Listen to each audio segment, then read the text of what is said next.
Hola, buenas noches. Mi nombre es Aldo Negrío Guzmán, médico residente de segundo año de gastroenterología del Hospital Nacional PNP Luis N. Sáenz. El día de hoy voy a exponer lo que es una diverticulitis aguda. Voy a comenzar. Una pequeña introducción. La diverticulitis es un desorden gastrointestinal prevalente con significativa morbilidad y costos al sistema de salud. La diverticulitis aguda es en sí una inflamación secundaria a microperforaciones diverticulares, lo que se clasifica tanto en simple, sin complicaciones o complicadas. También lo que son las diverticulitis complicadas se asocia con la formación de abscesos, fístulas, obstrucción intestinal o perforaciones.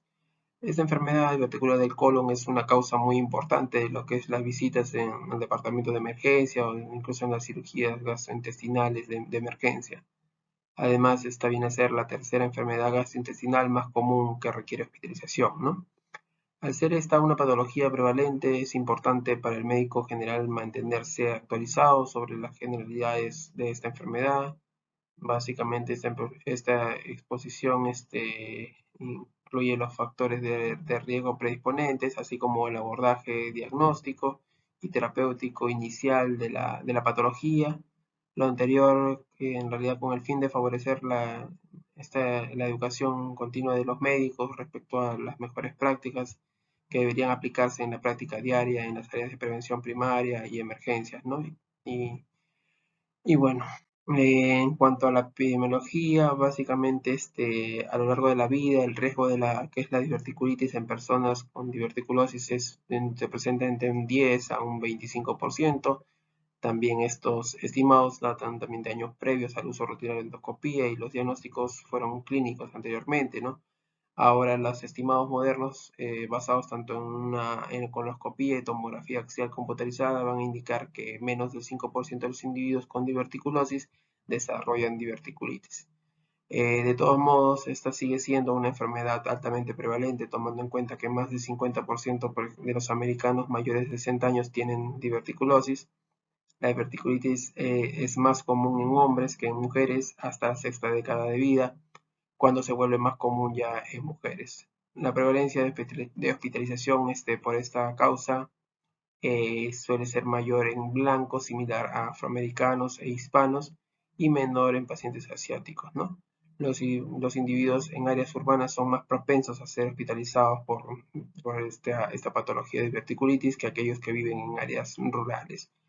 Y la diverticulitis es más común también en países desarrollados, pero podría incrementarse en otros países, ¿no? En cuanto a la fisiopatología, históricamente se creía que la inflamación que lleva a diverticulitis era secundaria a una infección diverticular primaria. No obstante, se ha detectado algún patógeno causante. Actualmente se reconocen dos teorías principales como hipótesis para esta patogénesis en la diverticulitis. La teoría traumática, que es la más aceptada por el momento. Esta describe un mecanismo de trauma al divertículo por fecalitos impactados. Posteriormente ocurre lo que es un sobrecrecimiento bacteriano, por lo que el tratamiento antibiótico es clave en esta patología, ¿no? Y esta teoría describe básicamente la secuencia de eventos en pacientes mayores, especialmente aquellos con divertículos grandes. Por otra parte, también en individuos jóvenes con divertículos escasos, la diverticulitis puede ser resultado de daño isquémico. Algunos estudios han demostrado diferencias neuromusculares en las áreas colónicas afectadas, llevando a impulsos contráctiles, ¿no? Que son más prolongados y potentes de lo usual. La teoría isquémica sugiere que dichos impulsos causan una compresión persistente de los vasos sanguíneos en el cuello diverticular, desencadenando justamente una isquemia y microperforaciones de la mucosa, ¿no? Justamente el rol de las bacterias en este escenario no es tan prominente, de tal forma que el tratamiento antibiótico se utiliza como profilaxis ante infecciones oportunistas en el colon dañado, más que como tratamiento de una infección existente. Esta imagen básicamente me describe como de una diverticulosis, que básicamente es la presencia de divertículo de uno o más divertículos, puede llevar a una enfermedad diverticular en la cual puede presentarse una diverticulosis sintomática y clínicamente significativa, secundaria justamente a una diverticulitis, a una hemorragia diverticular, a una colitis segmentaria asociada a divertículos y a una enfermedad diverticular sintomática no complicada. Dentro de los factores de riesgo, bueno, estudios modernos han confirmado justamente y han expandido el rol de la dieta y los factores modificables del estilo de vida en la historia natural de la diverticulitis, ¿no? Y entre los factores de riesgo, pues se encuentran tanto la obesidad central, el fumador, la alimentación alta en carnes rojas y baja en fibra. Incluso se ha determinado que la adherencia a un estilo de vida de bajo riesgo logra disminuir la incidencia de diverticulitis hasta un 75%. Este estilo de vida se define como alimentación con menos de 4 porciones de carne roja a la semana y al menos unos 23 gramos de fibra al día. En 2 horas de actividad vigorosa a la semana, un índice de masa corporal entre 18.5 y 24.9 sin historia de fumado. Y el consumo de nueces y semillas no parece aumentar lo que es el riesgo, y en un estudio prospectivo incluso se asociaron a riesgo reducido de articulitis. Y en el caso del alcohol no está claro si su uso afecta el riesgo de diverticulitis. El uso de medicamentos es otro factor de riesgo fácilmente modificable para diverticulitis. Los antiinflamatorios no esteroideos, sobre todo los que no son relacionados con la aspirina, los corticoides y los analgésicos opiáceos están claramente asociados a diverticulitis. Adicional a los esteroides, otras formas de inmunosupresión han sido asociadas con un riesgo aumentado como la quimioterapia, la falla renal, el trasplante de órganos, y estos pacientes son más propensos a presentar diverticulitis complicada y requerir intervenciones quirúrgicas que los inmunocompetentes, ¿no? Y a pesar de que el mecanismo de riesgo aumentado no está bien claro, es posible que la limitada cicatrización justamente contribuya a lo que es la perforación, así como la falla de respuesta inmune puede enmascarar los signos y síntomas, ¿no? También se ha demostrado que otros medicamentos profilácticos pueden ser de ayuda y reducir la necesidad de la cirugía. Los laxantes, por ejemplo, previenen lo que es la constipación, reduciendo en consecuencia la formación de fecalitos y el riesgo de daño traumático al divertículo por impactación de heces, ¿no? Asimismo, también la administración de espasmolíticos en pacientes con dolor abdominal de más de 24 horas interrumpen las contracciones colónicas y alivian la lesión isquémica. Y los anticolinérgicos también reducen las contracciones en el músculo circular colónico, reduciendo la isquemia vascular. Y en algunos casos se ha utilizado también lo que es la mesalazina para mantener la remisión de pacientes con diverticulitis, aunque aún no se cuenta con evidencia clara de que por sí sola evite los síntomas de la diverticulitis. Básicamente es un cuadro en el cual he mencionado los factores de riesgo que ya está explicado. En cuanto a lo que es el diagnóstico, bueno, la forma más común de presentación es el dolor abdominal en el cuadrante inferior izquierdo con síntomas sistémicos, incluyendo la fiebre, malestar general. No obstante, la presentación puede variar ampliamente desde el dolor abdominal leve hasta una peritonitis con inestabilidad hemodinámica, ¿no? Y el síntoma más frecuente es el dolor abdominal de una instalación aguda o subaguda, 2 días es el tiempo promedio en el cuadrante inferior izquierdo. Esta ubicación se debe básicamente a que la diverticulitis ocurre en la mayoría de las veces en el colon sigmoides o descendente. Aunque se ha visto en lo que es en países asiáticos, en los asiáticos la diverticulitis derecha es más frecuente. Y otros síntomas comunes son la diarrea, la constipación, las náuseas y vómitos. El sangrado rectal es un síntoma poco común. Y algunos pacientes podrían incluso tener síntomas urinarios debido a la proximidad del colon inflamado a la vejiga. Por la misma razón, la presencia de fecaluria, lo que es una piuria en un paciente con diverticulitis explicaría justamente una fistulización colovesical. Y de forma similar, el paso de gas a heces o heces a través de la cavidad vaginal sugiere una fístula colovaginal. También la constipación y distensión abdominal puede indicar obstrucción, lo cual puede ser causada por inflamación colónica o desarrollo de abscesos, más frecuentemente desde uno o varios episodios que generen cicatrización y estenosis.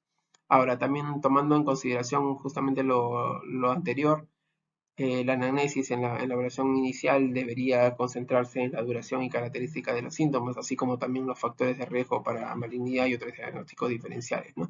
Durante el examen físico se debería identificar justamente la presencia de sepsis o peritonismo, los estudios complementarios de laboratorio bueno, las pruebas de laboratorio de rutina van a incluir justamente lo que es un hemograma, urea, electrolitos y marcadores inflamatorios, buscando evidencia de respuesta inflamatoria y repercusiones sistémicas. Por ejemplo, los pacientes con diverticulitis comúnmente presentan leucocitosis y elevación de la proteína C. Incluso en un estudio la combinación de estos dos marcadores se asoció con probabilidad 4 veces mayor de diagnóstico de diverticulitis respecto a otras causas de dolor abdominal, ¿no? La PCR elevada va a ayudar a identificar pacientes con complicaciones como accesos. De todos modos, los resultados normales de lo que vienen a ser los leucocitos y un PCR no van a excluir lo que es la posibilidad de diverticulitis no complicada. También se debe solicitar lo que es un examen de orina para excluir el origen urinario de los síntomas y pruebas de embarazo, ¿no? Para todas pacientes femeninas en edad fértil. También estudios de heces en pacientes con diarrea para descartar etiologías infecciosas. La valoración clínica en conjunto, en realidad con la evaluación de laboratorio, puede ser razonablemente precisa, aunque aún existe un considerable traslape de lo que son los síntomas con patologías, por lo que la investigación radiológica es esencial para un diagnóstico certero. También la sensibilidad del diagnóstico clínico para diverticulitis aguda en ausencia de imágenes se ha reportado en 64%, es decir, más del tercio de los casos no son diagnosticados. Los estudios de imagen son en sí necesarios en pacientes con signos y síntomas severos como dolor abdominal severo, compromiso hemodinámico o respiratorio, rigidez abdominal y marcada elevación de los marcadores inflamatorios. Además, se utilizan en pacientes con pobre respuesta al tratamiento médico para valorar el desarrollo de complicaciones. Y bueno, por último, también los pacientes inmunocomprometidos frecuentemente requieren imágenes al tener riesgo aumentado de complicaciones, ¿no? Con una escasa respuesta inflamatoria que se puede determinar por otros medios. También el estudio diagnóstico, en realidad, de elección en lo que es la diverticulitis es de todas maneras la tomografía abdominal con contraste y este ofrece un 95% de sensibilidad y un 96% de especificidad con excelente concordancia entre los observadores, ¿no? El ultrasonido abdominal, la ecografía abdominal, ofrece una sensibilidad y especificidad aproximadamente del 90% ante la sospecha de diverticulitis, aunque si bien es cierto, esto es una prueba de imagen operador dependiente con visualización limitada, sobre todo en obesos, posee la ventaja de poderse realizar al lado de la cama, ¿no? La resonancia magnética es una opción en pacientes que no son candidatos para tomografía o ultrasonido. Finalmente, la radiografía simple de abdomen puede contribuir a evaluar el neumoperitoneo o descartar otro diagnóstico. Sin embargo, no confirma el diagnóstico de diverticulitis aguda o de acceso. Dentro de la clasificación existen múltiples sistemas de clasificación para la diverticulitis aguda, en las cuales ninguna de ellas se ha probado superior en cuanto a predicción de evolución de pacientes, por lo tanto no se puede proveer una recomendación específica, ¿no? Si bien es cierto, a grandes rasgos, la diverticulitis se clasifica en complicada o no complicada. La mayoría de los casos se presenta con diverticulitis no complicada, que consiste en una inflamación simple, nada más de los divertículos, mientras que la complicada se asocia ya a accesos, perforaciones, fistulación o incluso la obstrucción. Y bueno, de estos anteriores, el acceso es la complicación más frecuente, ¿no? Por otra parte, también la clasificación de Hinchey ha sido la utilizada en la literatura internacional durante las últimas 3 décadas. Se diseñó basada en lo que son hallazgos de la parotomía, categorizada las presentaciones en grupos al inicio 1, 2, 3 y 4, siendo la 1 un acceso paracólico, la 2 un acceso pélvico, 3 peritonitis purulenta y la 4 ya una peritonitis fecal. Justamente este cuadro se evidencia lo que es la clasificación de Hinchey modificada, el cual adiciona los hallazgos de tomografía prequirúrgica a la escala tradicional de la siguiente manera, ¿no? Siendo el 0 una diverticulitis clínica leve o engrosamiento de la pared colónica diverticular, 1A engrosamiento de la pared colónica con reacción inflamatoria de la grasa pericólica, La 1B un acceso pericólico o mesentérico en proximidad a lo que es el proceso inflamatorio primario. 2. Un acceso intraabdominal distante a proceso inflamatorio y acceso pélvico o retroperitoneal, mientras que la 3 una peritonitis purulenta generalizada y 4 una peritonitis fecal generalizada. Pacientes en estadio 0 y 1A tienen diverticulitis no complicada. Los estadios 1B, 2, 3 y 4 se catalogan como diverticulitis complicada. Este sistema de clasificación básicamente es útil para guiar el manejo en el contexto agudo y no se toma en cuenta lo que son las manifestaciones crónicas. Estas son imágenes en las cuales se evidencia justamente la clasificación de Hinchey modificada, que ya lo mencioné.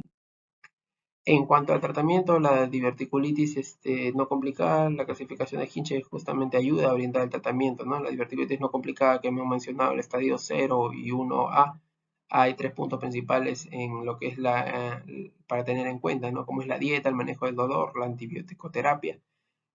Tradicionalmente esto se recomienda una dieta de líquidos claros, temprana por 2 a 3 días, un avance gradual de dieta baja en fibra hasta la resolución de los síntomas, ¿no? Y respecto al manejo del dolor, lo que se suele usar en algunos casos son los que es el paracetamol, antiespasmódicos, que constituyen la primera línea de tratamiento. Se evita utilizar lo que es AINES y opioides, pero se pueden administrar ante un dolor refractario al tratamiento inicial, ¿no? Y finalmente la decisión del uso de antibióticos debería valorarse en cada paciente, ¿no? De forma individualizada. Las guías recientes no recomiendan prescribir antibióticos en pacientes inmunocompetentes con diverticulitis no complicadas sin signos de inflamación sistémica. Por el contrario, en poblaciones inmunosupresas existe, por ejemplo, en los oprimidos existe, por ejemplo, el consenso de administrar antibióticos, ¿no? Ahora, esto mencionado se justifica a causa de la incapacidad de generar una respuesta inmune efectiva, lo cual implica alta mortalidad. Justamente por eso, en contexto de una diverticulitis aguda no complicada, generalmente reciben antibióticos los pacientes con enfermedad renal crónica, enfermedades de colágeno vascular, terapia crónica con corticoides, embarazadas o pacientes sépticos, ¿no? Y en los pacientes que requieren antibióticos se prefiere la vía oral siempre que sea posible para favorecer estancias hospitalarias más cortas. Además, se sugiere elegir también el régimen antibiótico empírico con base a la condición clínica de los pacientes y los patógenos sospechados, ¿no? Y factores de riesgo que puedan generar la resistencia antibiótica. Algunos pacientes con diverticulitis no complicada podrían ser elegibles para recibir tratamiento ambulatorio. Se excluyen aquellos pacientes con factores de riesgo para evolución desfavorable y eventual reingreso hospitalario. Las principales contraindicaciones pues, son pacientes inmunocomprometidos, intolerantes a la vía oral, con sepsis severa, fragilidad o justamente inadecuada red de apoyo social, ¿no? Bueno, y el régimen de tratamiento ambulatorio usual consiste básicamente en antibióticos, dieta de líquidos claros progresivos. Los antibióticos más frecuentemente prescritos son amoxicilina con ácido carbolánico o ciprofloxacino con metronidazol en alérgicos a la penicilina. La duración de la terapia antibiótica varía entre 7 a 14 días. No obstante, también hay un ensayo clínico prospectivo multicéntrico randomizado que sugiere el tratamiento ambulatorio sin antibióticos es seguro, efectivo y no inferior al régimen estándar. Y en la diverticulitis complicada, el manejo de los pacientes con estadios 1B depende del tamaño del absceso y la severidad de la presentación. La alimentación con líquidos claros debería iniciarse si el paciente tolera la vía oral. En los abscesos menores a 3 centímetros podrían resolverse con antibióticos y en ocasiones sin ellos. Y algunas fuentes mencionan incluso hasta 5 centímetros la terapia antibiótica exclusiva puede ser suficiente. En accesos más grandes o persistentes se puede realizar drenaje percutáneo de forma similar a los pacientes con estadio 2. Estos requieren antibióticos y generalmente drenaje percutáneo como terapia puente a resección electiva. Los pacientes con estadios 3 y 4 requiere manejo quirúrgico urgente y el procedimiento de Hartmann es el abordaje quirúrgico de preferencia en pacientes hemodinámicamente inestables con diverticulitis perforada, ¿no?